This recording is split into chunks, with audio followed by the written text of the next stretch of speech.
Каждый настоящий мужчина обязан исполнить свой воинский долг перед Родиной. Об этом и напоминает новобранцам во время торжественных проводов в армию.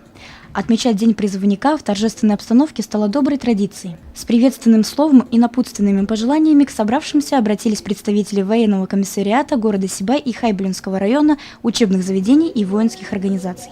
Известна дата первой отправки, это 18 октября этого года. 5 человек уже будут направлены в войска. По плану у нас 159 человек направляется.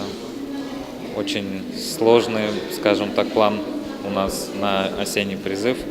Но я думаю, мы справимся с этим осенним призывом. Задача мероприятия заключалась в поднятии боевого духа призывников и воспитании патриотизма.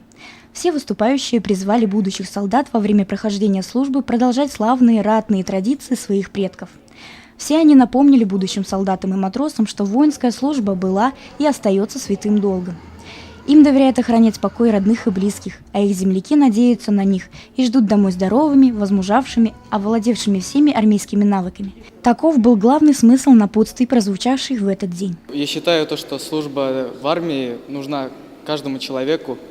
Служба в армии закаляет мужчину, дает ему уверенности. И человек все равно возмужает, когда возвращается из армии. К службе в армии я отношусь положительно. Я 23 октября уезжаю, надеюсь, буду служить достойно. У меня в семье только служил брат.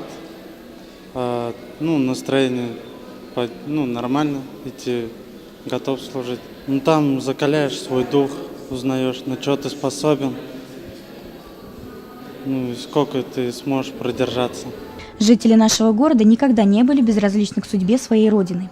В Великой Отечественной войне приняли участие 1200 сибайцев, 200 из которых награждены 2 и более орденами различных степеней. 150 сибайцев прошли Афганистан, 90 ликвидировали последствия катастрофы на Чернобыльской АЭС. И сегодня многие родители сибайских ребят получат благодарственные письма от командиров войсковых частей. Надеемся, что и нынешними призывниками город будет гордиться.